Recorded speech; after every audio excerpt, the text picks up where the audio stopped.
Friends, അപ്പോൾ ഞാനിന്ന് സ്പെഷ്യലായിട്ടുള്ളൊരു evening സ്നാക്കാണ് ഉണ്ടാക്കാൻ പോകുന്നത്. മൈദപ്പൊടി വെച്ചിട്ട് നമുക്ക് പെട്ടെന്ന് വളരെ ഈസി ആയിട്ട് ഉണ്ടാക്കാൻ പറ്റുന്ന ഒരു റെസിപ്പി കൂടിയാണ്. അപ്പോൾ നമുക്ക് വേഗം എങ്ങനെ ഉണ്ടാക്കാമെന്ന് നോക്കാം. അതിന് ഞാനിപ്പോൾ ഇവിടെ ഈ കാണുന്ന ബൗളിൽ 2 ബൗള് മൈദ എടുത്തിട്ടുണ്ട്.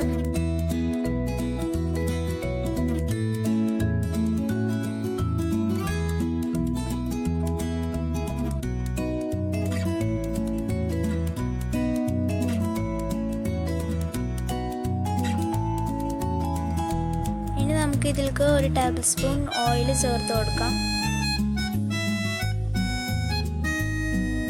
ഇതെല്ലാം നന്നായി ഒന്ന് മിക്സ് ചെയ്തെടുക്കണം.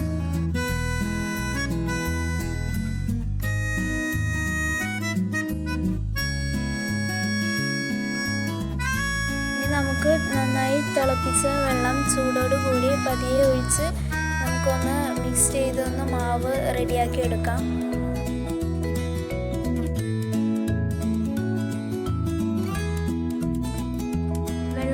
പതുക്കെ ഒഴിച്ച് വേണം ഈ മാവ് റെഡിയാക്കി എടുക്കാൻ. അപ്പോൾ ഇതുപോലെ ഈ രീതിയിൽ ഞാൻ റെഡിയാക്കി എടുത്തിട്ടുണ്ട്. ഇനി നമുക്കിതൊരു 10 മിനിറ്റ് ഒന്ന് റെസ്റ്റിന് വേണ്ടി വെക്കണം. ആ സമയം ഇതൊന്ന് പൊന്തി വരും. അപ്പോൾ ഞാനിവിടെ മൂടി എടുത്ത് വെച്ചിട്ടുണ്ട്. ഇനി ഞാനിവിടെ അടുപ്പത്തൊരു പാത്രം വെച്ചിട്ട് സവാള ചെറുതാക്കി അരിഞ്ഞത് ഒന്ന് വഴറ്റിയെടുക്കുന്നുണ്ട്. പിന്നെ വെളുത്തുള്ളി, ഇഞ്ചി, അതുപോലെ തന്നെ പച്ചമുളക് ഇതെല്ലാം ഇട്ട് നന്നായി ഒന്ന് വഴറ്റിയെടുക്കാം.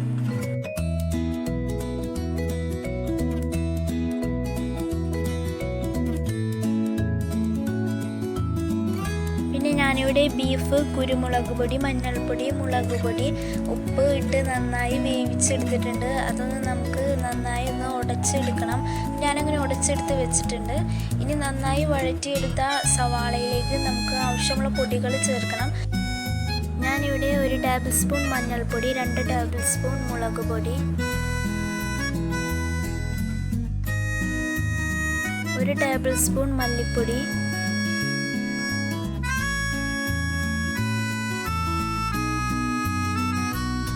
1 ടേബിൾ സ്പൂൺ കുരുമുളക് പൊടി, പിന്നെ നമ്മൾ നേരത്തെ വേവിച്ചെടുത്ത് വെച്ചിരിക്കുന്ന ബീഫ് നമുക്ക് ഇതിലേക്ക് ചേർത്ത് കൊടുക്കാം. എന്നിട്ട് നന്നായി ഒന്ന് മിക്സ് ചെയ്തെടുക്കണം.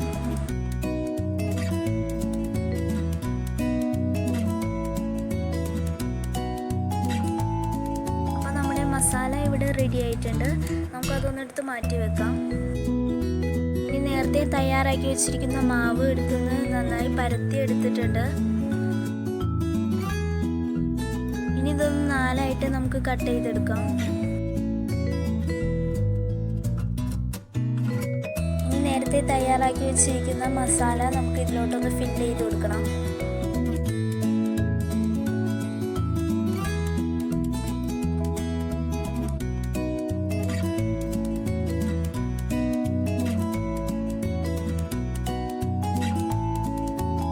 മസാല വെച്ചതിന് ശേഷം നമുക്ക് മൈദപ്പൊടി വെള്ളത്തിൽ ഇത്തിരി കലക്കിയത് നമുക്ക് ഇതിൽ ചേർത്തിട്ട് തേച്ചിട്ട് ഒന്ന് ഒട്ടിച്ചെടുക്കണം.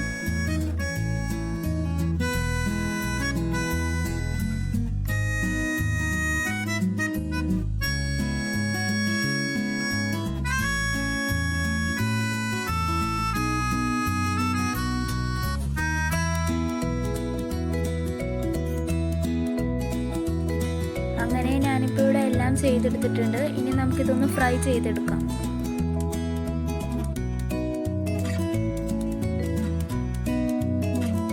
അപ്പോൾ വെളിച്ചെണ്ണ നന്നായി ചൂടായിട്ടുണ്ട്. ഇനി നമുക്ക് ഓരോന്നായിട്ട് ഇട്ട് ഫ്രൈ ചെയ്തെടുക്കാം.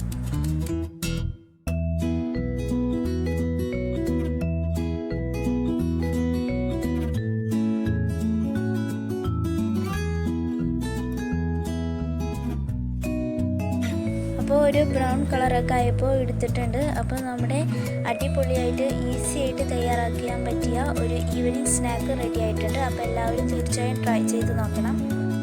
അപ്പോൾ നമുക്ക് അടുത്ത വീഡിയോയിൽ കാണാം. Okay, bye bye.